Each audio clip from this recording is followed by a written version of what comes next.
episode 212 of the CRICKETher Weekly. We are so excited, aren't we, Sid? Oh, absolutely. It's going to be the biggest week ever. Taylor Swift's new album is being released on Friday and I just can't wait. That was what you were talking about, no, right? that wasn't actually what I was talking about. I was talking about the start of the domestic women's cricket season on Saturday. Yeah, that as well. Yeah. So you're equally excited for that? Equally excited, presumably. Yes. Good. Thanks for that. So we're going to do a little bit of a preview of the season. First thing to say is that I think it is going to be a bit of a strange season, in the same way that 2019 was a bit of a strange season, because we all knew as it kicked off that it was going to be the last season that looked like that, and that's exactly what we're going into with this season. We don't quite know what's coming. I mean, in a way we do. We know that there's going to be 8 county teams, so the regions won't exist, but we don't know whether, for example, Southern Vipers as a name will exist next season. We don't know whether the Charlotte Edwards Cup or the Rachel Hayhoe Flint Trophy will still be contested for, or whether they will be renamed to kind of bring them in line with the men's competitions and the men's sponsors. And so it's all a bit weird, isn't it, Sid? Yeah, it is. I mean, they have released more information this time. It's kind of interesting to think about it from the players' perspective, because when we look back on that last time these reorgs happened, one of the players' big complaints is that they didn't know what was happening.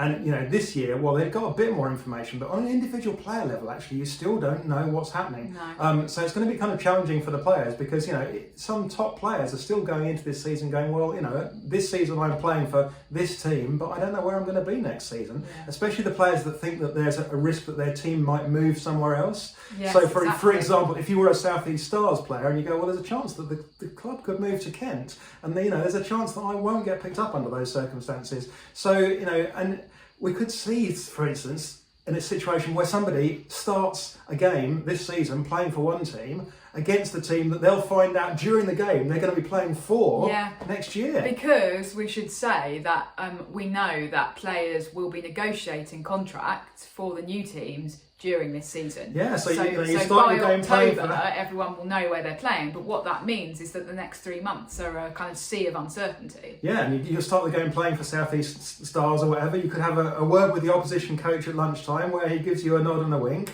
Or she. And, you're going to be playing for someone else next year. You're playing for Hampshire or Kent. Very weird for the players, and potentially quite a bit of upheaval. It's all a bit strange, isn't it, Sid? But what about the actual? Let's have a look. What are the big overseas signings? Have been something that a lot of teams have trumpeted their overseas signings, haven't they, Raf? So who are the big overseas signings for you? Who have you got your eye on? Well, first thing to say is that more overseas signings than any previous season. So it feels like we're in the last year of regional cricket and the regions have finally got their acts together and gone, oh, yeah, we actually do need to think about having our one overseas, or 2 overseas, in the case of the Thunder. But you are only allowed to field one overseas, aren't you? Yeah. I would say that for me, the most interesting signing is Erin Burns for the Northern Diamonds. Okay. And reason being that last season she was playing for the Central Sparks. And so she's she's sort of been pinched by the Diamonds. So I don't have any inside info. I would love to know what's gone on there. What's the dynamic? Why has she decided to move? Was there some kind of battle for her? Was she able to negotiate more money, for example, at the Diamonds? Not sure, but she was a really, really valuable player for the Sparks last season. And I think they're going to miss her, and that the Diamonds have picked up a bit of a diamond, you might say, Sid. Well, hey, what about you? Well, for me, a huge one is Amanda Jade Wellington. I think that she's kind of the closest to being a sort of actual superstar. Yeah. I know that she's not a regular player for Australia, but she is a player that's played in the big overseas leagues. She's a big name. Everyone knows who she is. Most of the people that follow the men's game will also know who she is. Whereas they probably don't know who, for instance, Charlie Knott is. And the key as well that what Western Storm have done is they've picked her up for the entire season. I think that does make a big difference. If you can get an overseas player like Nadine de Klerk playing most of the season last year for Blaze, made a big difference. She was able to really have that long-term impact because, it does make a difference. If you just come in somewhere for, 3 or 4 weeks, yeah, of course, if it's your job, you'll go in there and you'll do your absolute best. But if you're there for 3 or 4 months, then that's when you can, really, put in the performances and kind of build up your knowledge of your teammates and kind of make yourself count. And I think that Amanda J. Wellington is the perfect person to do that. I think she'll have a really good season, and she'll be a really positive signing for Western Storm, who haven't been the best side over regionals. Yeah, you would say have sort of punched below their weight, really, given how successful they were in the previous competition, the Kia Super League. It's been a bit of a difficult few years for the Storm, but what an exciting signing! An impact signing, definitely. Yeah, absolutely. Charlie Knott for the Vipers. That's going to potentially make a big difference. Well, another great signing. We've talked before about the Vipers' big bowling signing, which is a domestic signing. Not too many domestic moves this year, but of course the Vipers have brought in Freya Davis as a kind of top bowler, a recent England player. And Charlie Knott, Charlie Knott actually bowls a bit. She bowled a fair amount of balls in WBBL, and with a decent degree of control. Though her numbers don't quite reflect that, I don't think. But her batting numbers were actually really good in WBBL, and she's not a player that's kind of been fast tracked into the Australia team. She's not the Phoebe Litchfield. But okay, here's a good stat that she scored nearly 300 runs in WBBL. Now, the biggest boundary hitter in WBBL, who do you think it is, Raf? I'll give you one guess. I'm going to say Grace Harris. It's Grace Harris. Of course it is. Grace Harris hits a boundary every 4 balls, including the last WBL. Charlie Knott hit a boundary every 5 balls. So it's only, it's quite close on the heels. And scoring nearly 300 runs, hitting a boundary every 5 balls. She's a serious hitter. So I think that she's going to have a really good impact for the Vipers with the bat, and she's going to give some real impetus to their batting. And potentially seeing her and Freya Kemp batting together, hold on to your hats in the stands. Hold on to your heads, I think. Or cover your heads. That's great. So Vipers have done that annoying thing that Vipers do year on year, which is basically progress forward with all of the amazing players who won tournaments for them last year, and then added to them with some, as you say, two great new signings there. In terms of the England players' availability for regional cricket, we understand that that's likely to be very limited, even more so than we've seen in previous seasons, purely because they've literally just come back from New Zealand, and then the Pakistan series starts in May. Because of the fact that the World Cup is going to be starting in September, we don't know when, that means that both at the front and the back end of the season, around the 100, the England players are really quite unlikely to have very much availability for regional cricket. Yeah, so all of the regions are basically going to have to kind of assume that they're not going to have any England players. I think you build your team and you build your squad on that assumption. So just to look at the example of Vipers, you basically go, okay, we're probably not going to have Lauren Bell. If we have Lauren Bell for any games at all, it's a bonus. And that's a chance to let Mary Taylor have a bit of a rest. But we're basically going to go into this season assuming that Mary Taylor is a key part of our team, and she's going to play almost all our games in that opening bowler role, for example. And the same across all the other regions. Genius that Lottie's signed Freya Davies, who can equally open the bowling on the occasions. When Lauren Bell's availability is more limited. So I think, and also. Just thinking about what Heather Knight said in the post-tour press conference after the New Zealand tour, she sort of said, well, it's going to be done on a case-by-case basis, but I think we're thinking that on most case bases, if that's a term, it's going to be limited availability. I'm really interested to see how Sunrisers get on this season, actually. That little run they went on at the end of the last season after they appointed Grace Scrivens as captain. Three back-to-back wins. So Grace Scrivens' record as Sunrisers captain currently stands at 100%. Weren't we doing it every time she won a game? We were just doing a tweet last season, weren't we? So we'll be hoping to add to those tweets this time around. So that's going to be really interesting, and to see what impact actually captaining in those England A games has had on Grace Scrivens as a player. Yeah, I mean, the England A games weren't easy games, but you take the tough games as well, and it's going to be a big start to the season in terms of her career. I think that she kind of really needs people to stand up, but she'll get those players fighting for her. So let's see how they get on. And Thunder, Thunder is going to be really interesting this season, I think, because Thunder have definitely, you feel that they've really underperformed in the past 4 or 5 seasons. Based on the quality of players that they have and the kind of resources that they have. On paper, with those players and those resources, they ought to have been doing better than they're doing. They have had a big turnover in the coaching staff. Yeah. So Paul Shaw has moved on and he's been replaced by Chris Reed. So, it will be a case of him walking in and trying to read the room. Oh dear. Read the room. That's really bad. No, seriously. Sid, read the room. Nobody's laughing. They are. They're all there laughing. I know they are. No, but he's got a real opportunity there because he is coming into a side that have underperformed, and that's the ideal situation to be in as a coach. That's true. Because you've got the players, you just have to kind of fiddle with their mindset. It's a position, that Mark Robinson kind of thing, where you can come in and you can take existing players that are good players but not performing and turn them into good players that perform, and then it'll be Thunder's season. It strikes me that actually some of the coaches this season are going to be under pressure as well, because of course we have no idea what the counties will be thinking in terms of coaching staff for their new teams. They're obviously all going to need full-time effectively they're going to have to and they're going to have to reapply for their own jobs. In a way, they're auditioning for their own job by how they perform this season, and that doesn't just apply to Chris Reed. That applies to all of the regional coaches. I mean, goodness me, nobody's going to be sacking Charlotte Edwards. They'd have to be absolutely mad. But some of the other coaches are going to come under real pressure. Well, the interesting thing as well. I mean, I hadn't thought of this before, Raph, but of course, some of the other regions will be going, "We want Charlotte Edwards."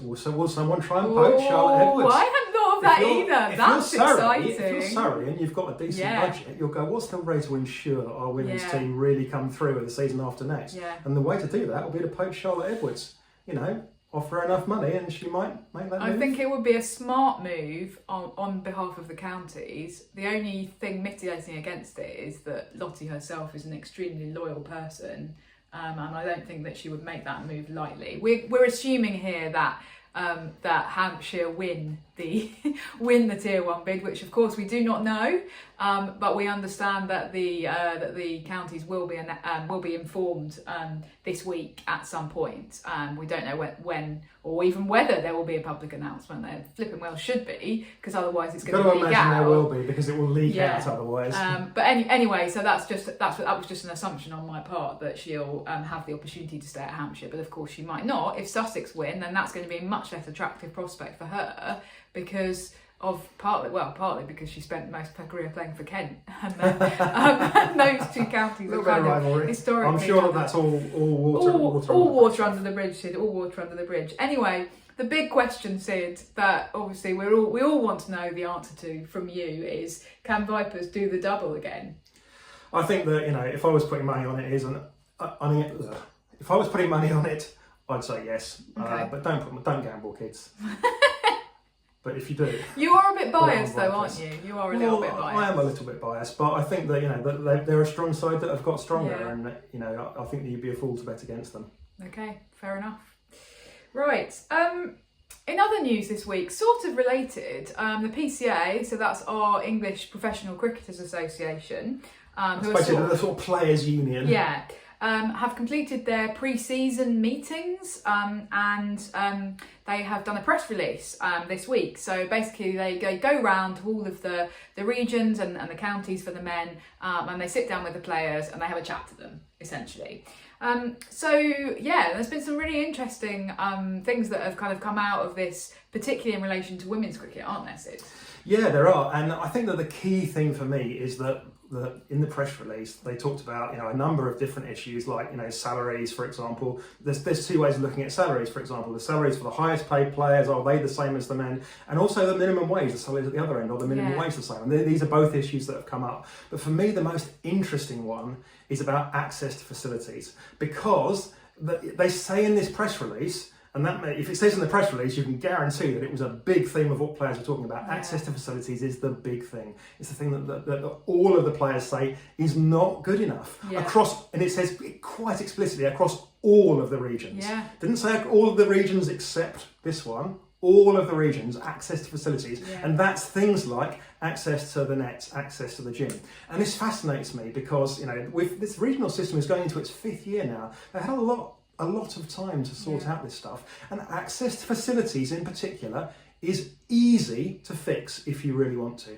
If you're in charge of the club and you want to make sure that there are equal access to facilities, you just say there are equal access to facilities. And you accept that you might inconvenience the men, and it might be that your men's captain desperately always wants to train on Thursday and Friday mornings in the gym, and you have to go to him, well, I'm afraid, men's captain, you need to not be there. You can go on Thursday, but on Friday that's the women's access to the gym. It's easy to fix this stuff. And they haven't done it, right? No, they haven't done it, but that's one of the problems with the regional system, isn't it? Is that actually what seems to be one of the themes of this conversation is that the regional teams are sort of outside of the counties, and therefore they don't have that, they can't go to a County A and say, there's a problem with access to facilities, because County A will sort of go, oh, well, actually, maybe you should go and speak to County B about that, or County C. So the regional structure sitting outside of the men's county structure has perhaps contributed to that problem.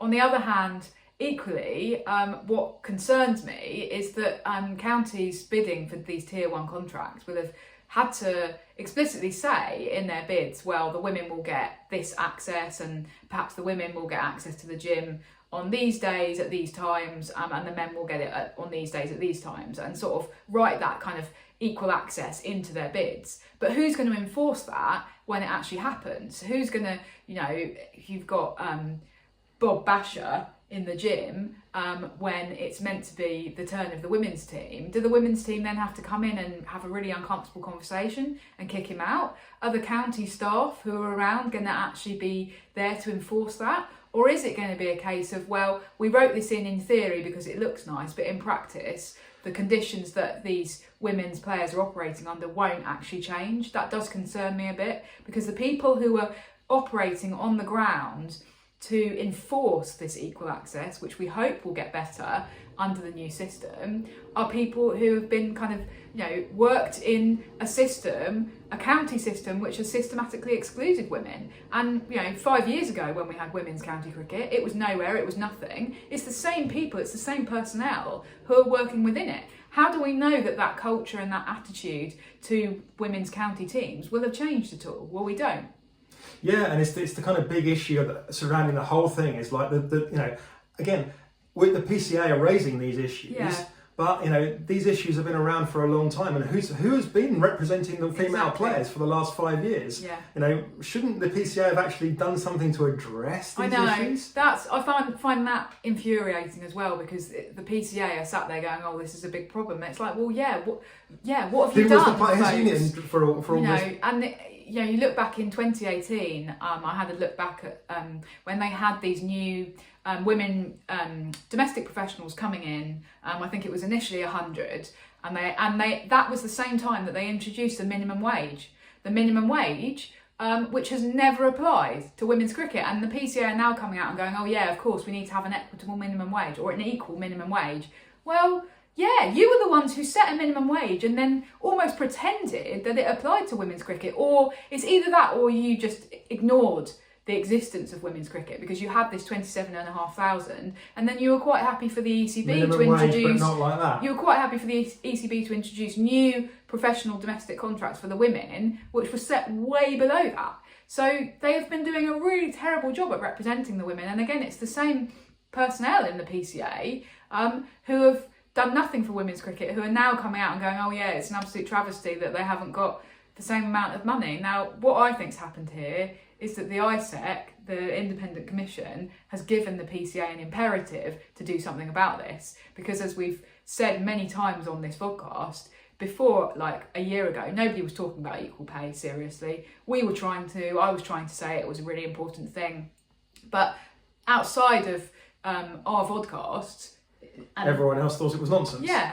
And clearly, based on actions, included the PCA. Now the ISEC have come along and gone, "Oh, actually, it's really important that you have an equal minimum wage for men and women, whether that be at domestic or international level." And the PCA have gone, "Oh yeah, we probably should do something about that." So that's a bit frustrating as well. A positive impact of the ISEC. It is absolutely positive. Like yeah, definitely. Yeah, and this is positive. And we do know that so the PCA and the ECB have verbally agreed on a new minimum squad size of 15 for these new Tier 1 teams. So we're going to have teams which have 15 fully professional contracts, and they are going to equalise that minimum wage for men's and women's cricketers, and that's going to be written into the new county partnership. Which is actually going to be quite a decent pay rise for the people at the very bottom of the scale at the moment that are just kind of struggling to get by. So that's a positive as well. So, and let's make sure we hold their feet to the fire on that and make sure that we're asking those questions in a year's time. Yeah,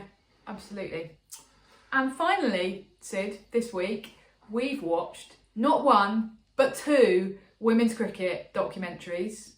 One of them was had a bit of women's cricket in, but you wait ages for a cricket documentary, and then 2 come along at once. Both available on YouTube for you guys to watch, so check them out. So the first one is Cricket Actually, which has been made by the ECB, and it's a sort of conglomeration of various stories, isn't it?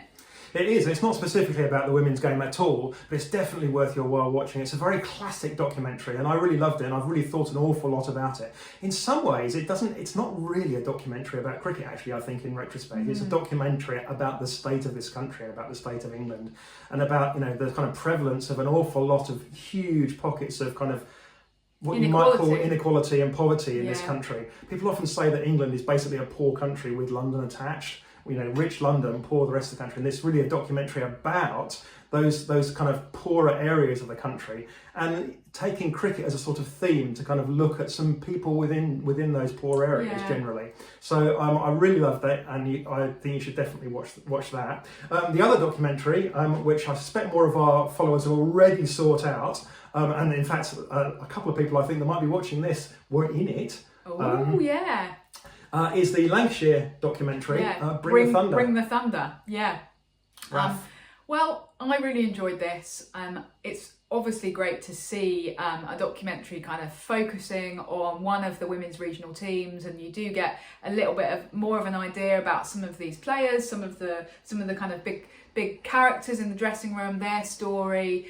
It's beautifully kind of shot and produced, although it is very interesting that the quality of the footage emanating from Lancashire of women's regional cricket is noticeably much better than the quality of the other streams when you put them side by side. Puts everyone else to shame. The quality of what they're producing is just their match day footage. It's awesome. I did think that it was a bit funny the way that it very much kind of focused on Thunder's path to the semi-final of the Charlotte Edwards Cup, and then totally glossed over the fact that they lost quite badly to Vipers in the semi-final. It was obviously predicated on the idea that they might go on and win this trophy, and then they had to kind of go, but we'll come back stronger next year at the end. So that was interesting, and I guess when you are producing one of these documentaries and you're doing it internally about your own team, it's inevitably going to be very focused on the positives, and you're not going to get the criticism, and you're not going to get the kind of, maybe there were, I can't imagine that Thunder are such a unified team that there are never dressing room spats, or that there's never, something else going on. Is there, that Paul Shaw never yells at them, or, why? I don't think Paul Shaw ever yells at anybody. Well, okay. Style, but it just felt, it's very kind of, everything's rosy and everything's lovely at the Thunder. And as we've already just talked about the PCA stuff, clearly everything isn't totally perfect, even for the Thunder players. We go back to what it said in that PCA thing, is that every single region. County has, single region, has a problem with access to facilities. And yet in this documentary, you've got Kate Cross sitting there going, we've got total equal access with them, and everything's but well, that's not what the Thunder players told the PCA that. It's just we're getting 2 slightly different stories here, but I suppose you can't necessarily expect them to be taking in all those nuances. You really need an independent production company to come in, a totally independent one, in order to do that. But it's definitely well worth a watch, and it is a great watch. It's very kind of easy on the eye in terms of it's very beautifully put together. So would definitely recommend. Okay. Right, we'll wrap up there, Sid. Next week, when we're recording, the season will have started. Obviously, Taylor Swift's album will be out as well, if anyone has any interest in that. So we will see you in a week's time. Bye-bye. Bye.